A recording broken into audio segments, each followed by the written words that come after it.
Welcome to another Doom review video. If you're new around here and don't know who I am or what I'm talking about, please watch the other videos I've made. If you still don't want to watch those videos, fine. Let's at least get you up to speed with what Doom is all about.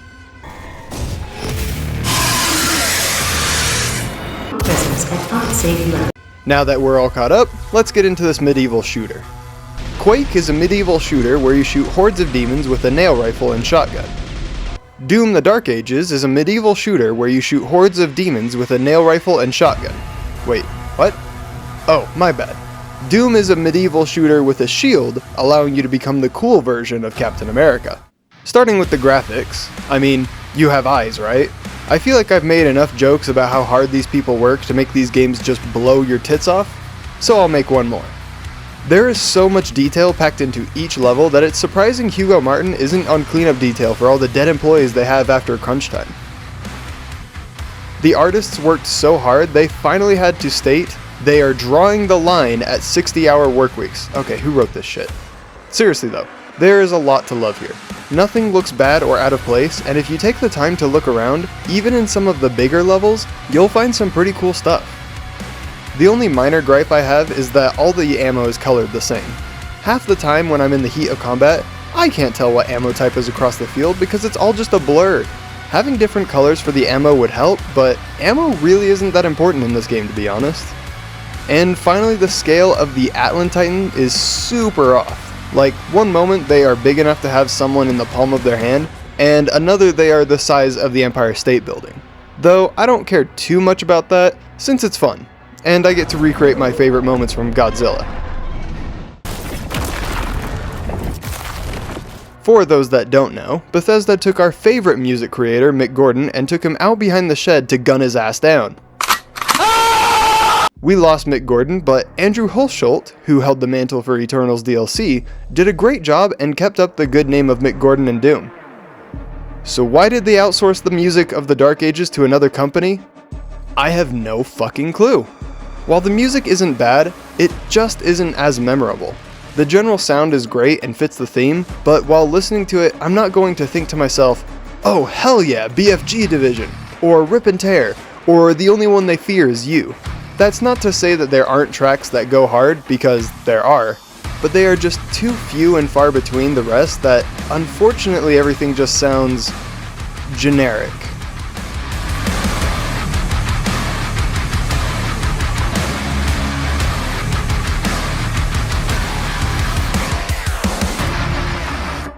I don't know. I think it's going to come down to personal preference.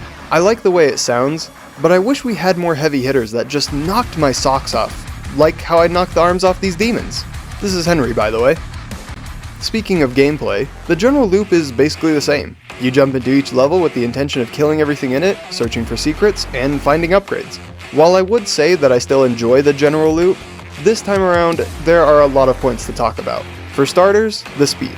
Yes, this game is slower than Eternals. I think. I honestly don't feel like the game is slower, considering the function of the grapple hook is now a charge attack. And you cover much larger spaces in half the time because of how many demons are on screen at one time. On top of that, the guns themselves just feel like they pack a much bigger punch. I mean, look at this!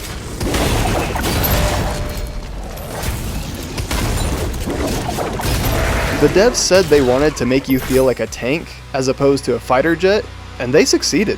For how vastly different the two games feel, there might as well have been two completely different companies that made them.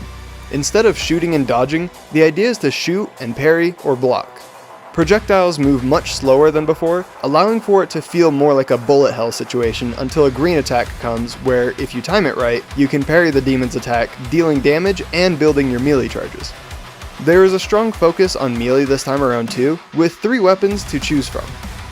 Kind of reminds me of a similar scenario when my dad asked how I wanted to be beaten that day. We have bare knuckle fists, a baseball bat with nails, or daddy's belt. In the game, however, it's a flail, but you get the idea.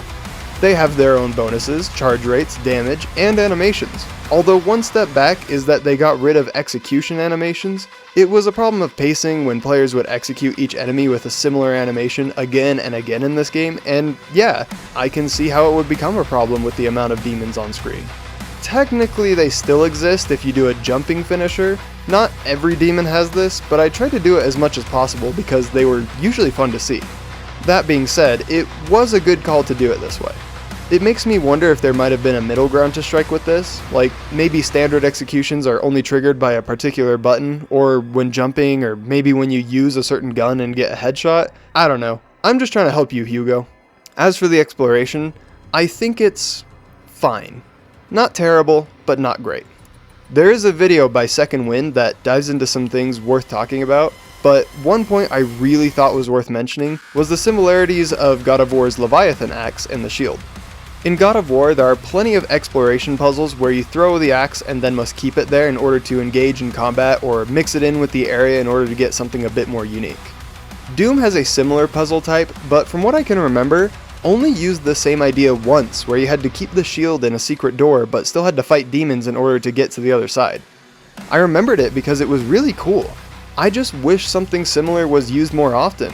Like a puzzle where a stone demon might stop the shield as it has to run along a track, meaning you would have to shoot them off the track before the shield got to them. Doom has historically had levels that feel like mazes that interconnect with themselves at times. This time they straight up just made them fully open. I don't know how I feel about this change. They kinda feel like they lose some of that focus that we had in other levels. My issue is that most of the secrets just end up being on a path you didn't walk down initially, or behind a locked door when the key is usually, again, just down another path. In my opinion, this idea of open maps works much better on the dragon levels. The dragon was something that they showed a lot in the marketing for this game. Unfortunately, I feel like it falls a bit flat. I guess I was expecting something more. When you hop on the dragon, the only things you will do is chase a ship that can't fight back from time to time, and repeat the same dodge and shoot mechanics ad nauseum. I'm not even joking. What you're seeing right now is as good as it gets. No new attack or ability, it's just this. Over and over and over and over again. Again, I think the open level design works much better here in theory because you go from open skies to a more condensed small area on foot and back again. The issue, again, is that apart from the initial spectacle, there just isn't much to do on the dragon. And so it just feels like a car with wings and a small minigame you play before you park. If this were taken the extra mile and brought up to a flight game like Star Fox, this could easily be my favorite part of the game. I don't think they're going to fix this one in the DLC though. This leads to the other gimmick of the game, which is the Atlan Titan mech. Now, I gotta be completely honest here. I am a sucker for mech games and media. If there is a giant robot of some kind and I can pilot it, you basically already have my money. So when I tell you that it's pretty bad, I mean it's really bad for the average player. The loop is dodge, punch, punch, punch, dodge, kill. That's it. I'm not kidding. That being said, however, I fucking love this. Yes, the scale of the Titans is all over the place, and yes, they move a lot faster in gameplay than in cutscene, losing some of that weighty feeling, but god damn it, I will die on this hill because I love it. It's simple, dumb, fun, full of spectacle, and my dumbass can't get enough of it. I mean, come on. You get a machine gun for the mech that is the size of an entire building.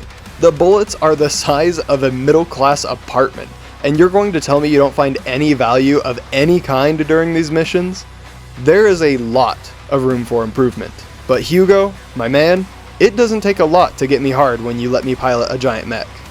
For the majority of the game, you will be playing the standard Doom levels with the maze-like levels that connect and feel more focused.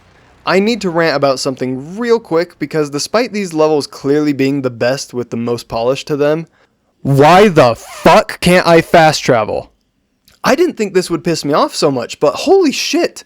Playing through an entire level only to realize you missed one secret area just infuriates me. The objective markers are supposed to tell you when you are leaving an area, but they are unreliable at best. On top of that, sometimes you have to leave an area in order to find the path around to that secret, but you don't know that. So you spend way too long looking for a way around only to give up and continue, but then realize you missed something else. I thought we figured this out with Eternal. So what happened? I hope this was just something they genuinely forgot and will add in the near future because that alone made it hard to want to go back and play certain missions the moment I realized that I went up an elevator and couldn't go back down or something. Hugo, if you're watching this video, First of all, thanks for making these games, they are so damn good, but please make this a top priority. I feel like many people say the game is too slow or that they don't like the open missions because, yeah, if you find a key on one side of the map, you might just have to walk all the way to the other side just to get a collectible with nothing in between. A fast travel system would make this so much better. I always felt like the best moments of these games are when you are blasting through waves of demons and moving from one area to the next as fast as possible. I played Eternal with that mindset, even recently. And once you get to the end of the mission and the game tells you, hey, this is it, you can now fast travel, that's when I would go back and find all the secrets. Okay, rant over. I promise. The new demons are all great, and I feel like now that we have a parry system, a lot of them have more understandable roles. Fat demons hold the line with unrelenting fire that you have to dodge, the Arachnotron demands that you keep your shield up until you can get in close for the final kill, while the Cyber Demon demands that you get up close and personal for maximum damage with the risk of taking an ass beating yourself. When people talk about a combat puzzle, this is what we should think about. I love fighting them and needing to think about which target to attack first while dodging other attacks. The only real feedback I have is with the other half of the combat puzzle. To explain this simply, I need to talk about why I think Eternal has the best combat to this day. Every single part of combat fits perfectly like a puzzle piece. Each weapon you had a specific strength to it that when used against a demon who had a specific weakness would kill them faster. It's why at high level plays you see players rapidly switch between weapons so often. Not to mention if you wanted to get a resource, it all made sense. Fire, armor, health, execution, ammo, chainsaw. Where I think the Dark Ages has missed this point is in that same area. For one, guns have a ton of ammo. Each melee strike gives ammo, and each parry builds up melee charges. But when it comes to specific demon weaknesses like shooting off guns, disabling shields, or exploiting weaknesses, it's missing a lot of that. Sure, we can still disable a demon by literally shooting off their limbs, which I'm not gonna lie, is pretty badass. But aside from a few of the guns, they don't all feel like they have a place. For instance, the Pulverizer fires in a short wide arc to kill a lot of small demons quickly, so that one makes sense. But we have a rocket launcher and a grenade launcher that fundamentally do the same thing, with the big difference being that the rocket launcher can be upgraded to heal you upon self-damage after a parry. So why would you use the grenade launcher? To shoot over demons with shields? No, because you can just throw your shield at them and instantly kill them to get a ton of health and armor. So in my mind, there's basically never a reason to use the grenade launcher over the rocket launcher. I can pull examples like this all day with each gun, but the point I'm trying to get across is the same. It sounds like this may have been intentionally designed this way, to let players choose which weapons they wanted to use, but because they are all so powerful, you can genuinely run through the whole game on the hardest difficulty using only 1 or 2 weapons.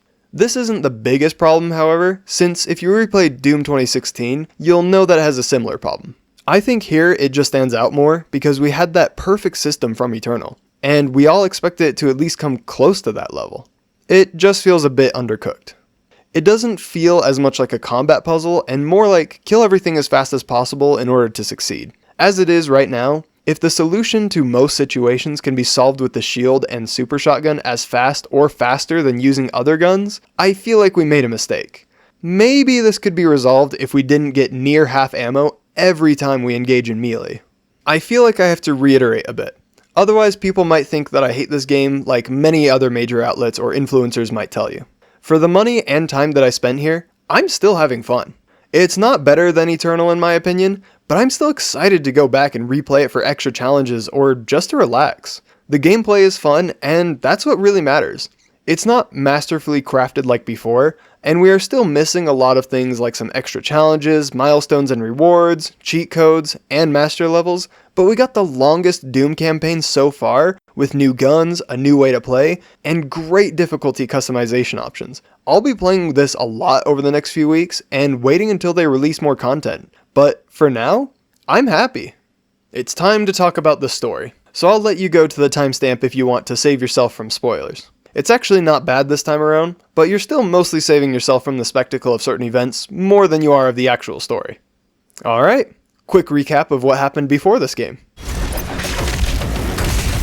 So, after Doomguy was captured and trained by the Sentinels when he fought the demons in the first 2 games from the 90s, he takes steroids and becomes so powerful that the makers decide to keep him in stasis until they need him, basically turning him into the equivalent of Mr. Burns' dogs. Release the hounds. Well, neighbor, I see you've got your running shoes on. That's a good thing. Since King Schwarzenegger can't protect his kingdom from the gates of oblivion, Captain America is here to save the day by killing everything, including King Arnold.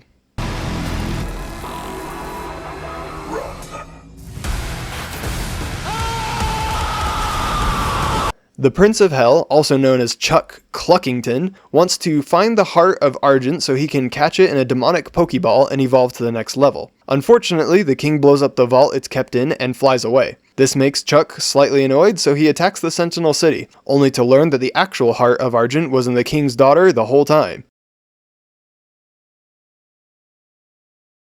No, but seriously, she is possessed by like an ancient god or something, and it kinda freaks me out. I think we should kill her.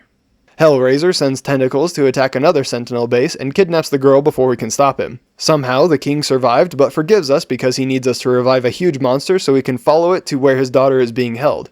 We free the beast and fly into the dimension of Cthulhu, and fight our way to the tower beyond the horrors of our understanding, before we are eaten by Cthulhu.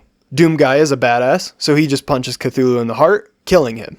We ascend the stairs where wannabe Satan and Fat Fuck tell us their evil plan before stealing the Pokeball and trapping us in this dimension forever. He then attacks the Sentinels and we blow ourselves up because we are bored. Then, Doomguy dies. But, Doomguy is literally too angry to die, and in a fun nod to Doom 2016, wakes up in purgatory as a zombie. God, these games are so cool. Also, they changed the face at the bottom to reflect that, even in classic mode, which I thought was pretty cute. We escape the afterlife and reawaken because of a reverse cult summoning that worships Doomguy. We fight the demons off with the other warriors of sunlight to prepare for the final battle by once again using our giant mech.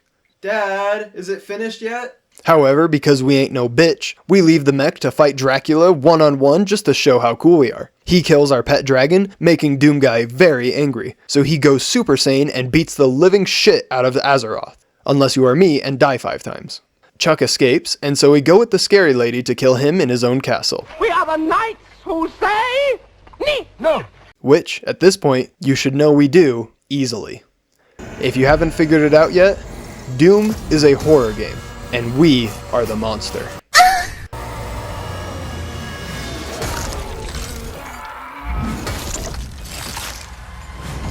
Anyways, that's about it for the story. It ends on a note where Doomguy keeps hunting the demons, and the Sentinels all rejoice that the war is over and they can start to rebuild. Since we know this is a prequel, we know that it doesn't stay like that for long, and eventually everyone dies. So stay tuned for the DLC where everyone gets massacred.